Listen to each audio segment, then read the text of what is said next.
So hello everybody and welcome.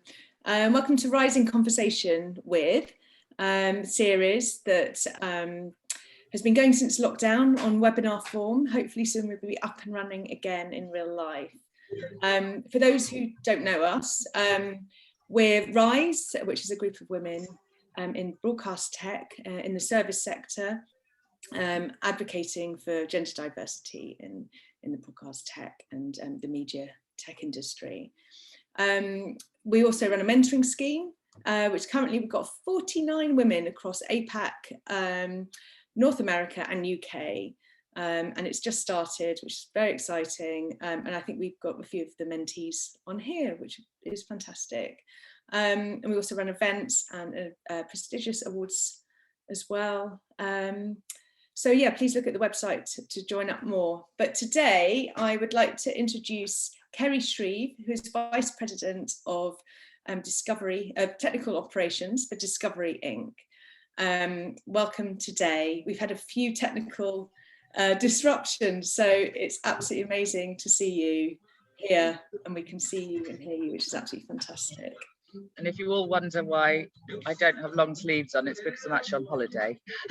Yeah, thank you. Thank you again for joining us on the holiday. It's fantastic. No, right. And I'm not jealous at all. So, Kerry, be lovely to start with about your current role at Discovery and what it actually involves and what you're up to now. All right, so I joined Discovery a couple of years ago. And it was to look at setting up a new operations team to do basically the eyes and ears of Discovery. So my team was split into different skill sets. So I have a digital support team that support the linear playouts. We manage all of the infrastructure and the network for Discovery. So you've kind of got each of the skills all in one place, because we know that a network issue could cause a problem in digital and so on and so forth. So set that up a couple of years ago. We've got one in Krakow in can't even think, in Poland. We've got one in the US in Sterling and one in London in Chiswick Park, where our head office is. So the people work around the clock 24/7, making sure that we stay on air basically and the customers get the output they need. Gosh, that's amazing. And so yeah, that's quite a job, and it's global as well. And actually, I've got lots of questions about that. Actually, it's amazing that it's not so siloed, that you've got all these different parts that are connected, which is really interesting. So, really interested to hear about how you got into that and your journey. I know it's quite a big, long journey, and I know it's very interesting. Yeah. Okay. So. I have no qualifications for this whatsoever. I'm from Norfolk originally. At sort of the age of 17, I didn't know what I wanted to do. I didn't go to college, didn't go to university. I decided I was bored of Norfolk, so I went and sofa surfed in London, my sisters and other friends. And my sister kept saying, you have to get a job, because the alarm clock kept going off in the morning and waking her up. So it was the Evening Standard back then. We didn't really use internet that much. And I saw a little advert in the newspaper for some help desk job. I went along to this interview. I didn't think I'd get it, because I'll be honest, I was a little bit hungover from the night before, where I was young, and I got the job. I wasn't really technical. I'd never really been that much around computers, and I kind of self-taught myself. So I started off on the help desk. It happened to be Sky.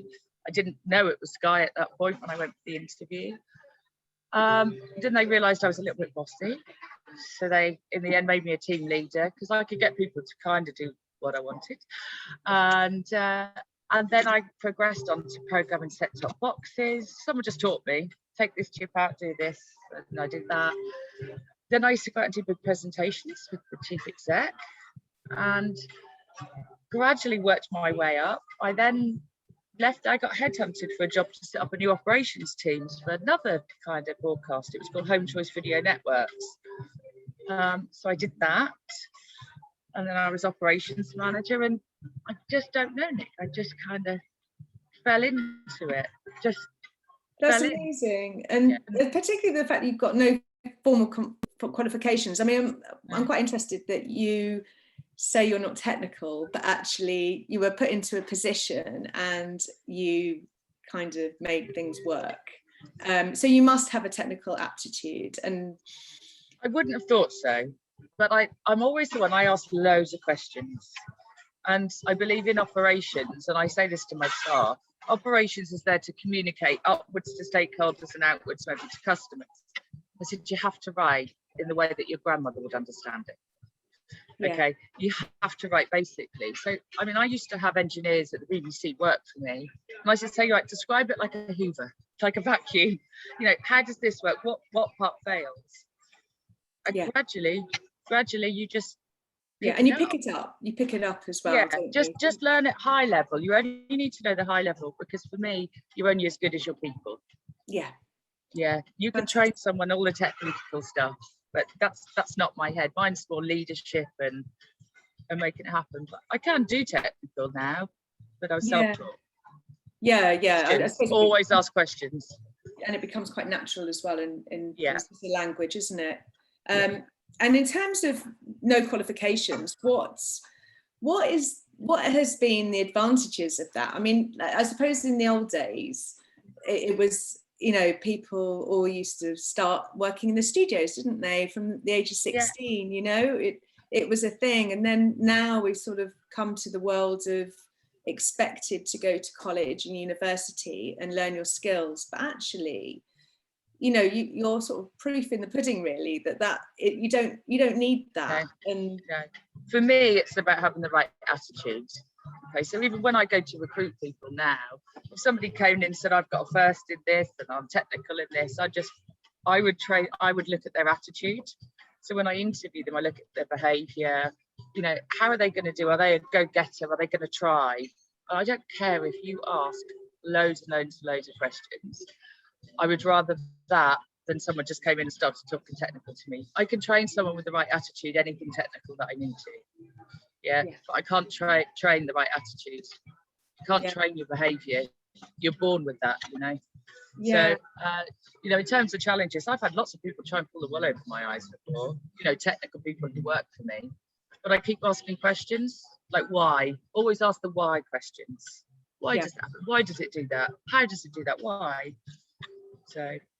Yeah, and in terms of your gender as well, you know, particularly talking in behalf of Rise as well, has, you know, do you find that those questions come more your way, you know, questioning you because you're a woman as opposed to a man, or has that not really been an issue?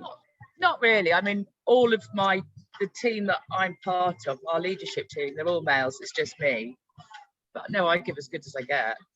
I wouldn't let anyone, you know, it is a man's world, to broadcast industry at the moment. And I definitely am a big advocate for getting women in, because I actually, you know, I think we're organised and you need that bit of mix up. I've had people say bad things, not necessarily within my group. I've had staff who work for me, and actually a lot of the other guys that work for me would stick up and go, actually, no, you don't talk about women like that. You don't do that. They wouldn't have it.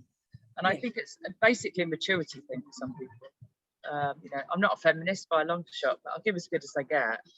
Yeah. If someone wants to bring the women thing into it, they've got another thing coming. So, you know, I believe you're only as good as balls of steel, I call it. So, brilliant. Yeah, don't be afraid. That's brilliant. And I have basically probably the most women in sort of a lot of the teams of Discovery work within my team. You know, because you mostly find it in sales and marketing and stuff. But actually, no, I think it's becoming better and more open to us now. It's good. Yeah, and I think Discovery, and we've got quite a lot of mentors actually, particularly in the technical side from Discovery, which is absolutely brilliant to see. Yeah, well done. Keep it going. And yeah, so going back to sort of no qualifications, I mean, do you think there is an advantage of going to university, or, you know, obviously in your circumstance there isn't? I mean, of course there are in some cases. I know you'll be left with a lot of debt potentially at the end, whereas I haven't got any of that, you know, and I'm not paying it off for years. But but also I think work experience is a really big thing.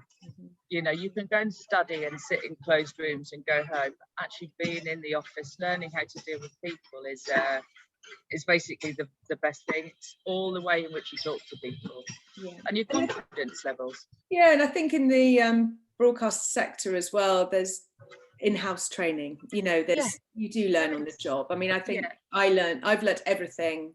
Yeah, in terms a lot of stuff is my bespoke job. as well. A lot of technology is bespoke, like with Discovery. We built a lot of our D2C applications, all built in-house. So you can go learn some coding, but you can't learn how to put it all together in a particular company, you know. So you know, I'm never against university or anything. I just say that it's not a must by a long shot. But I didn't even do college, Nick. You know, I was out of school. I wanted a car. I wanted to get out. So yeah, that's great. And how about professional training along the way? Yeah, I suppose I've had some. I mean, I've done some training around change management, around how you take people on journeys. ITIL, you know, these are standard methodologies that you can put into any type of business you work in. So I don't just keep to broadcast. You know, as you know, probably from my career history, I've worked in insurance, I've worked in banking, and I keep coming back to broadcast. But I do that so I can show that I've got diverse skills. Yeah. I don't need to just stick in broadcast. I can go across, and actually that works great now in that digital world, you know. Absolutely, yeah. I mean, that was one of my questions later, but actually I think as we're talking about it, it'd be really good to talk about that now.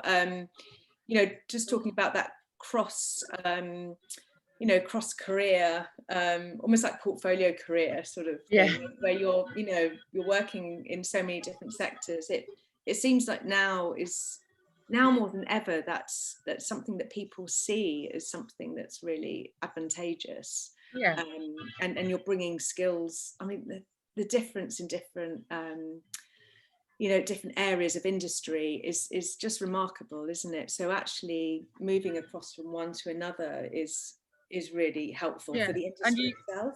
Yeah, and I think it keeps you open yourself for other career opportunities, you know. Once upon a time, broadcast was that whole linear side. You know, who would have thought we'd go down that digital route? You know, and I went and worked for the NHS, and so that taught me a hell of a lot. You know, that is life and death. And I sit sometimes in the office and it's like, oh, something's gone off air, and I go, no one's died.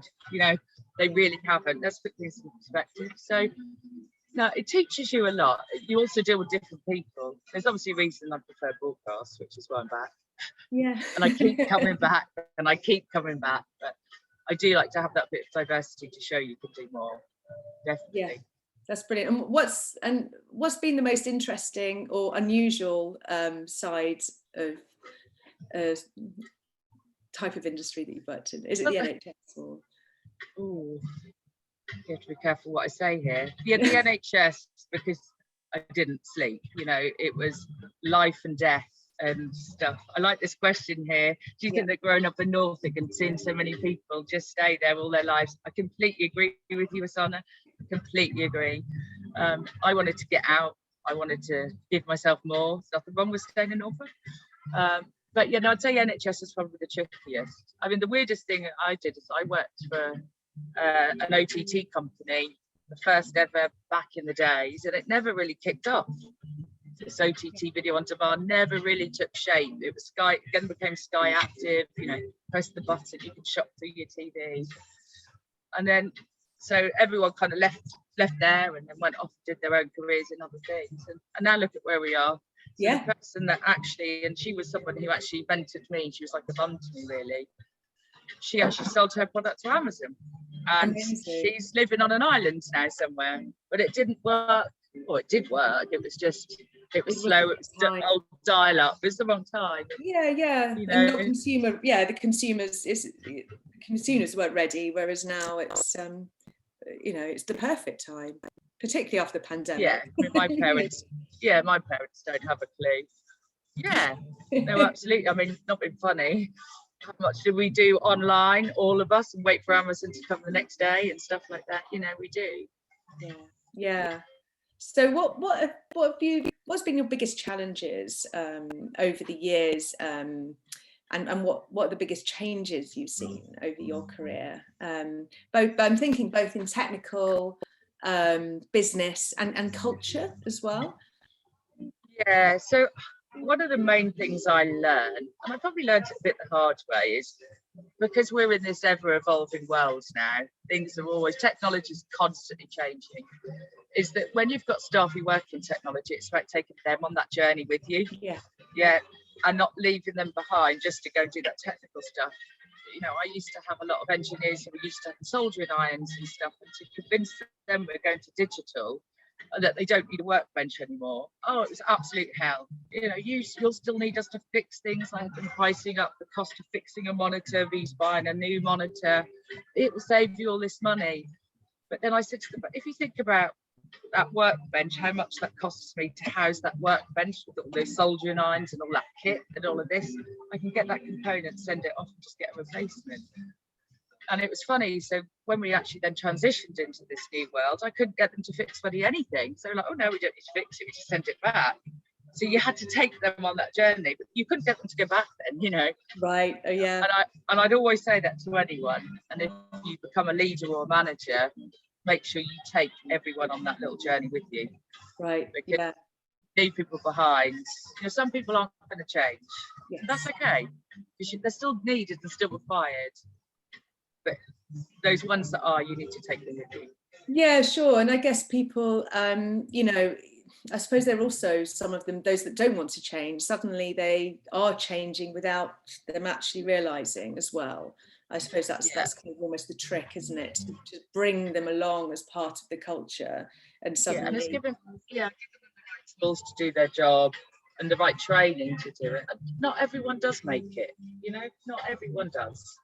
But that's where, for me, when I'm looking at interviewing people, I'm looking for those that can adapt, change, and have that attitude to just go get it, go do us. Yeah. We don't always agree with what we have to do. You know, I put up a fight, but if I have to do it, I'll do it, you know. Right, yeah. And so with COVID, that must have been a massive challenge for this degree. Well, for me, I certainly had a tough one, because we were doing a big transformation program out of the US and UK, and I was creating a new operational centre in Krakow, in Poland. And so I'd kind of done a lot of the work to sort of set the foundations to build that team. And 1 month later, we're in lockdown. So I had everybody who more or less works for me there. They haven't even met each other, never been into the office. You know, so, and they're the eyes and ears of Discovery. So every bit of training they've had is remotely. Wow. Everything. So yeah, it's kind of different, but I try and make it a bit of fun where I can. So I do down the pub with Kerry sometimes on a Friday, and I have a virtual background of a woman serving drinks, you know, and I tell them all to bring a drink along if they're not working. I just sit and I don't have any, we don't necessarily talk about work, we talk about all stupid things and just try and break down the barriers. Yeah, that's really important, actually. It's I'm not sure if a lot of people have actually done that. No, we find ourselves on Zoom calls back to back to back to back to back. Yeah. You've got to have a bit of downtime where you just have a, you know, you bump in and go, hey, do you fancy a coffee? And yeah, exactly. And I think, and there is something as particularly, you know, that everyone's in a very different situation, aren't they? You know, you've either got kids running around the background, or, you know, you're in a shared house, or you're completely on your own, you're isolated. And actually, you know, but everybody's isolated as well in their little bubbles. So I can imagine that being really incredibly helpful and keeping people interested. Discovery have done some good, Discovery have done some good things. Not to say we always abide by them, but on a Friday, they have Zoom free Friday. So you'll find your meetings are a lot less. I also try and do 45-minute meetings now rather than an hour. Yeah. So you've always got your 15-minute downtime, you know, where you'd normally be walking to a meeting room. So we try, but you know, it's unbelievably busy at the moment. So we've got the Olympics and planning for that at the moment. So yeah. So tell me a bit more about that. That's really exciting. So what are you doing for the Olympics, and what does that mean? And what's your next sort of 6 months looking like? God, no sleep. Well, obviously the Olympics got cancelled last year. As far as we're concerned this year, we can't fly as many people out. We normally use our London office as our tech hub. We can't fly people in, so it's a challenge. It's a lot of stuff's going to be done remotely by support. At the moment we're busy collecting it, trying to make sure we've got all the right people on duty at the right time, because it'll be 24/7 for basically most of July and August. We're making sure that our operating models, that we're working together with our partners who are our suppliers. Like, I'm really a big believer in a partnership with a supplier. Try not to give that, you're my vendor and I'm your customer. Try and be a partnership, and it really, really works. You know, the likes of Amazon, Google, there's many more. We work hand in hand with them. So yeah, it's going to be a challenge. You know, and obviously one of the main things at the moment is don't burn people out. Yeah. A lot of people are getting burnt out, myself included. You know, you have to take downtime, hence I'm on holiday. Yeah, absolutely. I mean, that's talking about that with a couple of people today, actually, with you know, us all on back-to-back Zooms.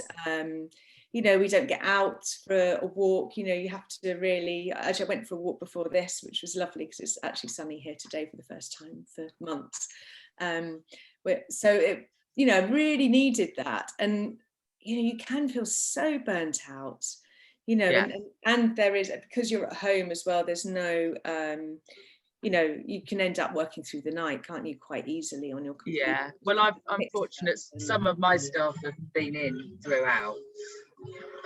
You know, all the critical ones they've been in most of the sites, you know, which I'm really grateful for. And I've been in a few times now as well, you know, just to see them, which is nice. You know, and I do say to people, I know we all think, oh, it's quite nice working at home in our pajamas underneath and just a top on. You know, we all do it, let's face it. But I do think it's important as well for people to get into the office. Yes, absolutely. And are you beginning to do that more now? Yeah. No, definitely. And actually, it was really nice. I didn't think I'd like it. It was actually really nice. But obviously, there's challenges now about who can sit where in an office and social distancing. And I don't like the travel. Yeah. And has the work that you're doing for the Olympics, has it been, you know, has it been informed by, you know, technology that's changed because of the pandemic, and or is it? So in Discovery have gone through a big tech transformation, so a lot more of the commentary could be done back at base. You know, we've obviously got the challenges. It's new stuff going in right before the Olympics, so at the moment we're all scrabbling around trying to make it work, but it'll work because the people we have work for us have the right attitude. No one wants to let it fail. You know, if you don't give a damn, you just everyone cares. Great, that's exciting. That's brilliant. Well, good luck. That's what I mean about people technical be people that care. You really want someone that really cares, wants to get it done.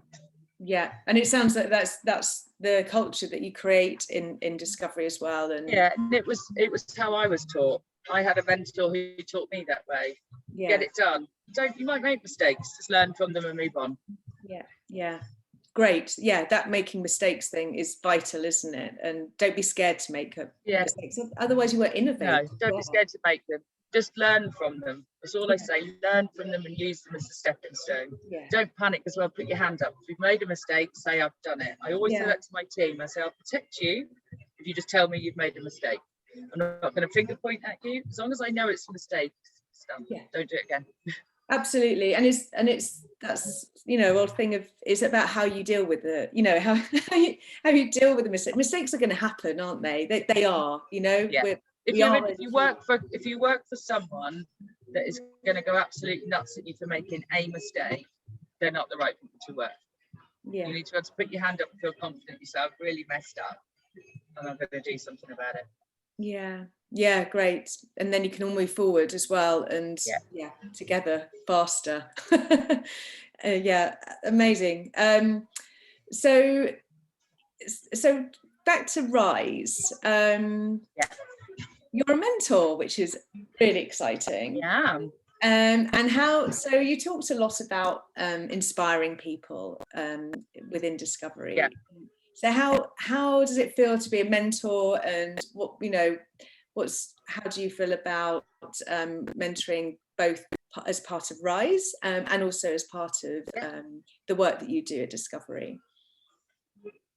Okay, so I think it's a really important thing. I had someone kind of mentor me. I didn't realise they were mentoring. I called her my mummy, you know, and she was like my mummy back then, really looked after me. I was 17, you know, I'd moved to London, big smoke, got the new job. And I think you build a rapport and a friendship, and also it helps you build a network. So I can still call mine now, who's actually I class her as my friend, and call her for a chat, for advice. And it's so good for networking, it's good for learning. And just asking, you know, when maybe you've made that mistake and you need some advice on how to deal with it. And I think between mentors, you should actually kind of become like your best friends behind closed doors.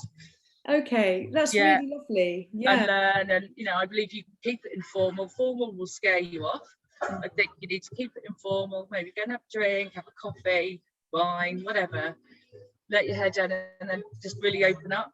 And I think, you know, if there are some mentors on here, I really think, and mentees, you really need to make sure you just open up and let it out. What are your problems? Don't be afraid. Yeah. Ask the silly questions. I have asked so many silly questions in my life.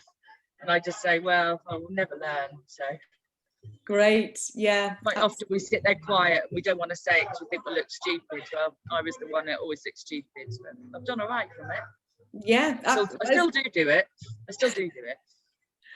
But you know, you don't appear stupid. You know, when you're asking questions, it's quite the opposite, isn't it? I think you're just speaking out, aren't you? And yeah, that's brilliant advice. No, I think what Rise is doing is excellent as well, because I came into the industry obviously not that long ago, because I'm only 19 now. I'm joking. But when I came into, you know, it was really run. So the thing is, I wasn't afraid.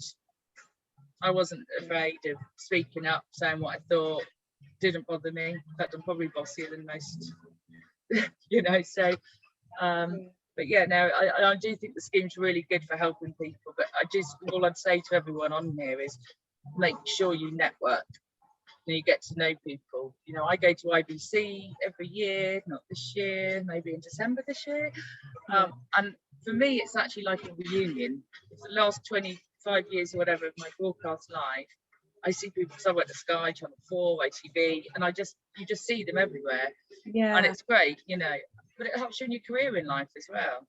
Absolutely. And if I had to, you know, somebody said to me once, oh, if you had to go in and build a whole new D2C product, how would you do it? Well, I wouldn't know, but I've got enough people in the industry I can call upon to ask. Yeah, absolutely. So, network. And Rise itself creates an incredible network. It does, absolutely. Well, I got to know some of you I knew from before in the Rise program, some I didn't, and I think it's great. And we go out and, you know, we'll all have coffees and drinks, and it is really good. And there's some great women on here as well, great people. So that's everyone that's watching, in fact, because just by watching this, you're part of the network. So yeah, absolutely. We've got a lovely question here.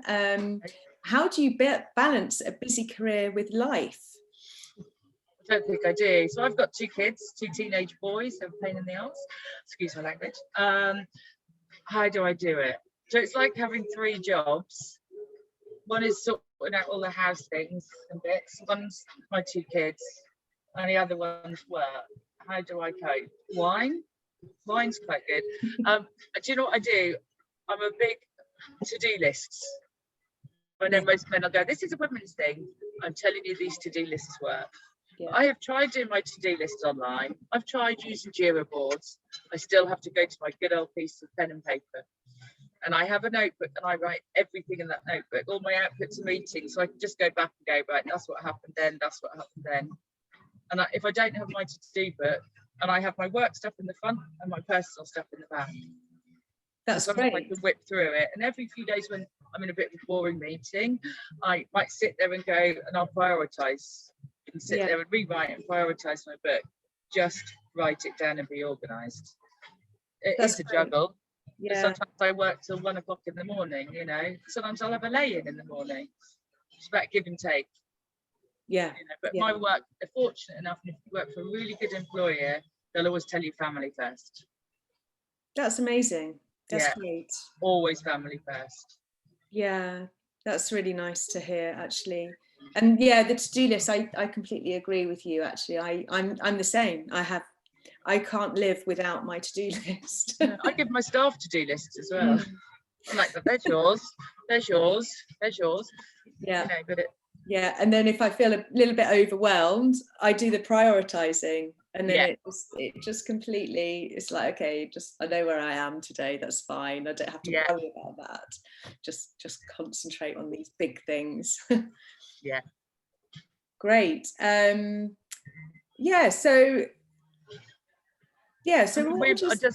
tell you, so in Discovery, when I joined, I had a trainee come. I'm just going to give you an example of how these kind of schemes are really good. I had a trainee come and join. I won't mention his name. I don't know if he's listening. And he came in, and I'd already had sort of some staff who'd been there for quite a while. And he joined, and he's been there just over a year now. He's now managing everyone that trained him. Amazing. He is amazing. I mean, just because he had the right attitude. Yeah, and he started as a trainee. He was like the young person just come in, just done a bit of uni, and he's just gone there. So that's great. So you put your mind to anything, and put your mind to it. You can always get it. Set yourself goals and go for them. Never give up. That's good. And do you have goals? Do you set yourself goals? All the time. Yeah. I did say I wanted to be retired by the time I'm 40, so I failed that one majorly. But you know, I have a go. Yeah, I did. I set myself a goal of a car I wanted, and I got the car I wanted. You know. Amazing. So, and never be afraid when you read all the jobs I go for. Say you've got to have a degree and a this and a that. No, don't be afraid that you don't understand the job description, because sometimes not the people that write them. Yeah, that's a really good point, actually, because you know, that's a big thing, I think, for women, you know, going for jobs. You know, you read the job description, and it's the classic case, isn't it, that you read it and you go, oh, I can do that. Generally it sounds okay, but I can't do that, and I can't do that, and they tend to not go for the job. Whereas, you know, statistics have shown that men will always go for a job if they can do like 10% or 20% of it. So it is a mind shift, isn't it? It's a mind. Yeah, I think always go for the jobs that are even over and above what you do. Yeah. Because you never know, you might get it. And actually, once you get in there, you might go, you know, a bit rabbit in the headlights, but ultimately you can do it. Yeah, absolutely. And just also learning, isn't it? It's learning and asking questions, asking questions. Yeah. And I suppose if you don't go for them as well, you're not having that conversation with the people, and they don't know who you are and what you're capable of. Exactly. Yeah, never doubt yourself. Just go for them. Yeah, great. Yeah, or feel free to reach out to the person to have an informal conversation about it. So how do I get here in the future? I have people do it to me. You know, how did one person who I mentored, girl Toby, I think she must be about 20 now. She's got her own business and is in the top 30 Forbes, whatever, in the thing, you know. Yeah. She did good. Amazing. That's amazing work. And have you had a mentor yourself? No, just who I call my mummy. Nothing official, I haven't. That's why I think this is great. Oh, really? That's really interesting. I've never had, I suppose it wasn't that much in companies. Discovery do it now. They do a great program called Mentornet. And I mentor someone who's actually in finance. So, you know, so it doesn't matter, you're not in the same industry. Yeah, and cross transfer skills as well, I guess. And yeah. That's interesting. And have you, so you've had no mentoring, but you've had, what about professional training? You must have had sort of bits of professional training for leadership training, for example.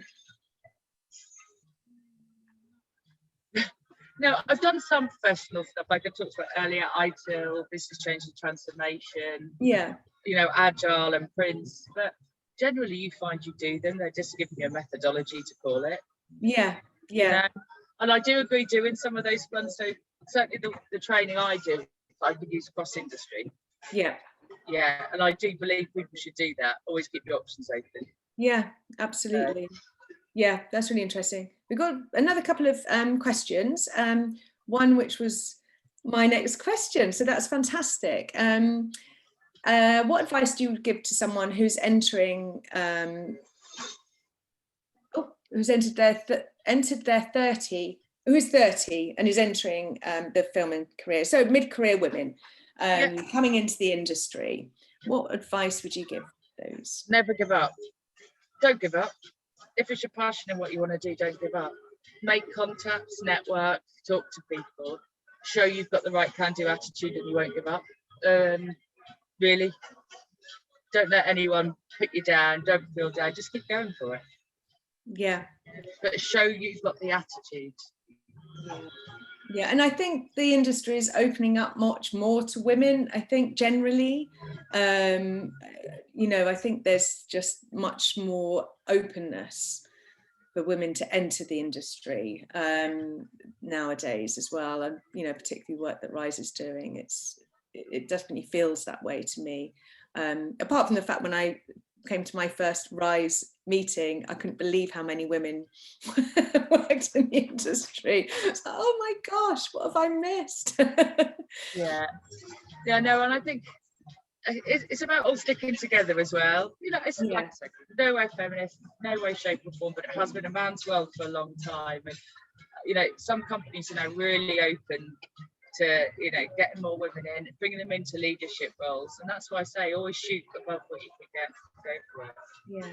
And how about younger people coming into the industry as well? Yeah. What would you recommend for them, particularly at the moment when it's very difficult to get hands-on training as well? I think, you know, so if you haven't got hands-on training and you're going in just say for an interview or a chat, when you know, think about the competencies that they put on a job description about the job and say, I haven't got this, but this is how I'd go about it. So give an example of how you'd go about it. Talk about what you would do personally, not what the company can do, like put you on training. So I'm happy to go and learn this, learn that. I've been on this website and I've been studying. And if you show, that's the attitude about showing the can-do-ness, not just going, oh yeah, well, you'll train me on that. Yeah. And believe it or not, people do just think that. Yeah. If you come in and you really, really, really, really want it, just demonstrate that you want to do it. You don't have to know it all. You don't have to know it all by a long shot.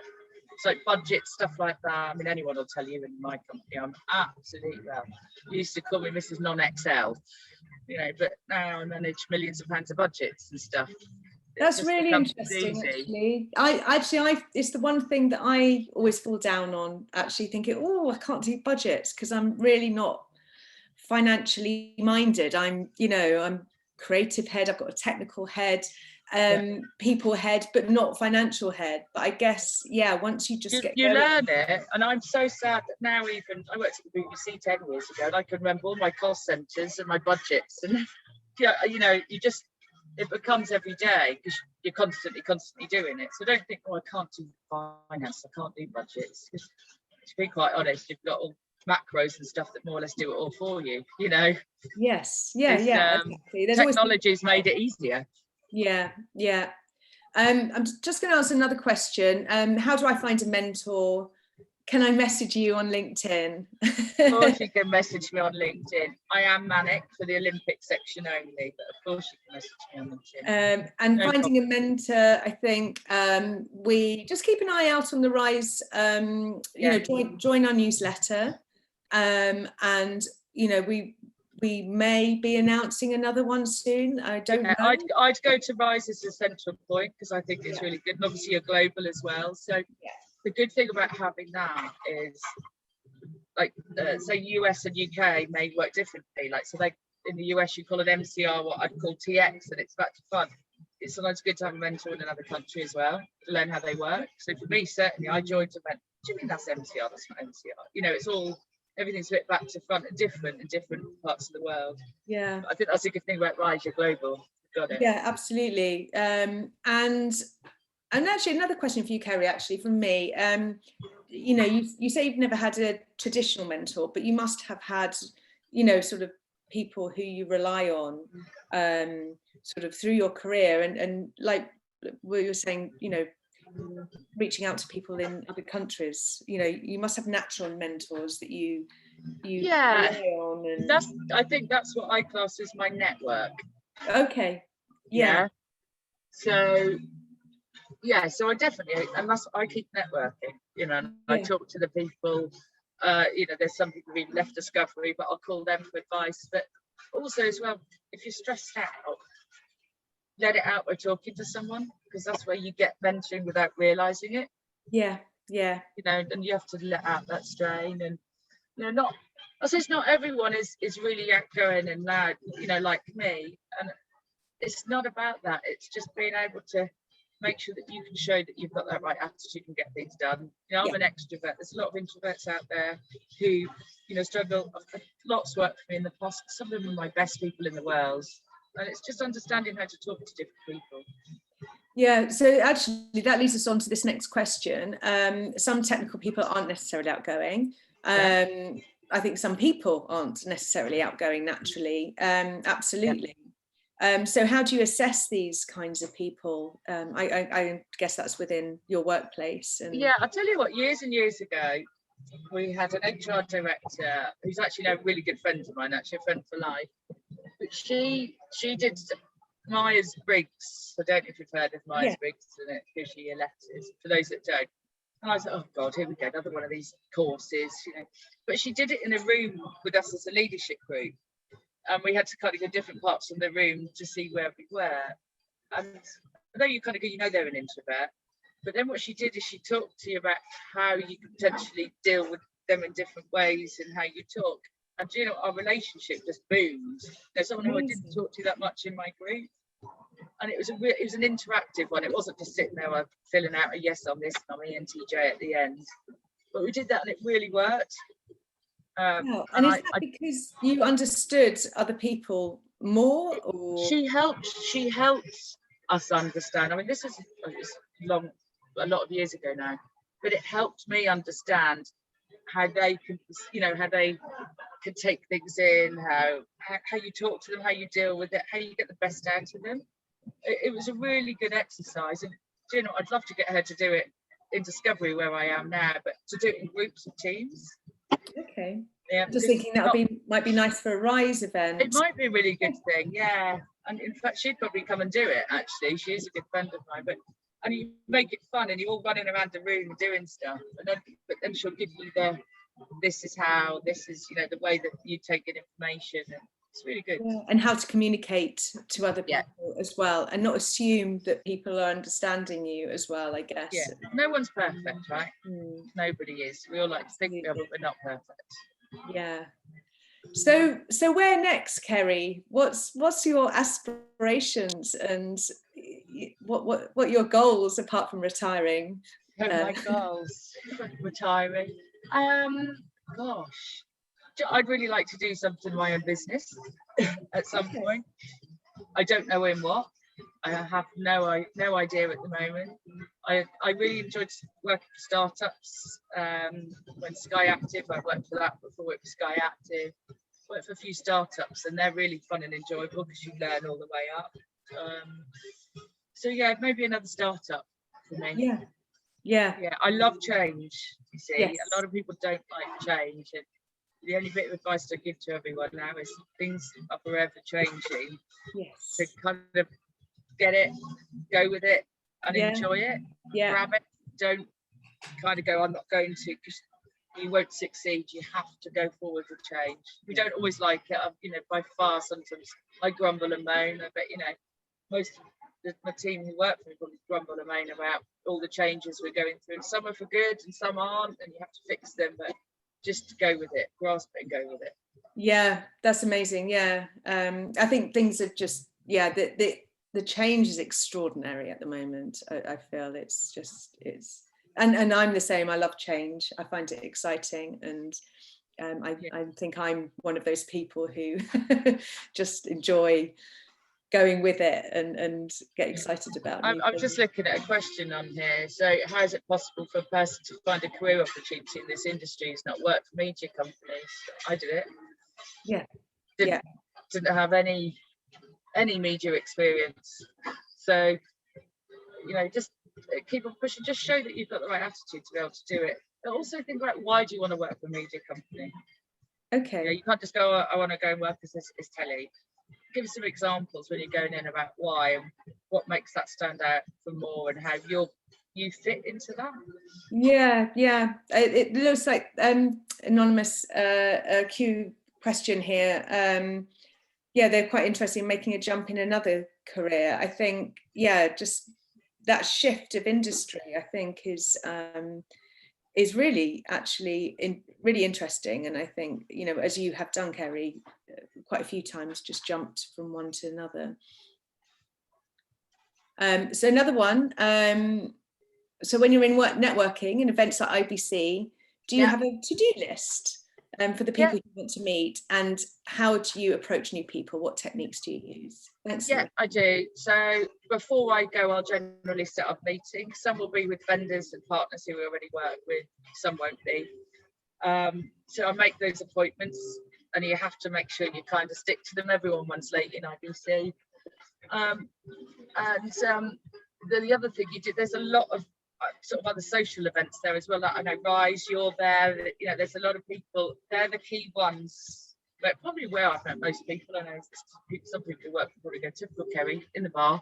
But you do, and you generally meet a lot that way. And if you network before you go, you've already made those connections, which makes it easier to then go and talk to people. I sometimes go to companies and I haven't even got a clue what they're on about, you know. Yeah. You know, but I ask them questions. Explain this, tell me this. So how does that relate to this? And why is your product better than their product? You know, I do think it's important. Yeah.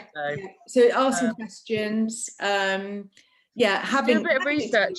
Do a bit of research beforehand as well. So if you're trying to approach, you know, a company that you don't really know a lot about, do some research on their website, set up a meeting with them. They're always open for meetings.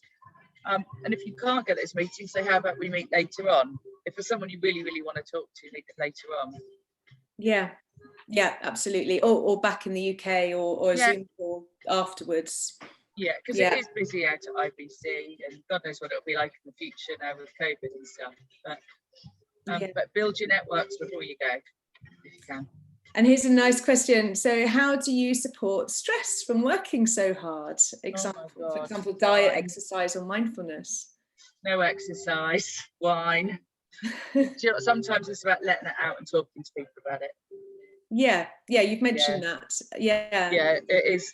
Talk to someone about it, whether it's a colleague, a friend, you know, just once you let that out, you know, sometimes females, we like to have a good old cry, don't we? You try and hold it in, just cry it out, deal with it and get back to it, you know.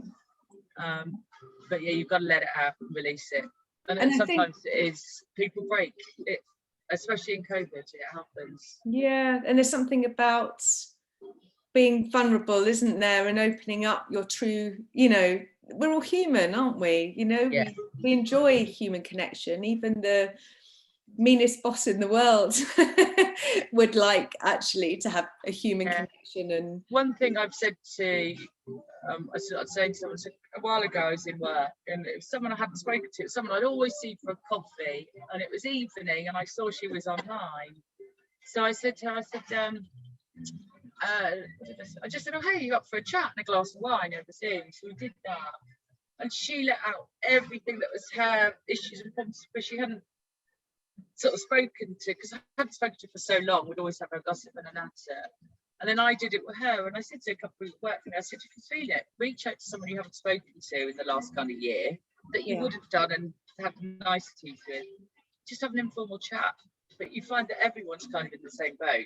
Yeah. But just talking makes you feel you're helping them and they're helping you. Yeah, absolutely. Yeah, I think women are amazing at that, aren't we? Just sharing and and even if you're quiet, don't feel that you can't just pick up the phone and speak to someone, because honestly, you've got to let it out. Absolutely. Yeah, absolutely. If anybody wants to ask any more questions, please do. Otherwise, I think we're going to wrap it up, unless you've got any absolute gems you want to share, Kerry. No, just don't be afraid, and just always aim above where you want to be. Yes. Don't settle. Aim above. If you're not happy doing what you're doing, it's in your worth to change it, you know? Yeah. So, you know, and if you if you're really unhappy in a company, this is the one thing I've learned as well. What you tend to find is you start getting more angry and you're not being yourself.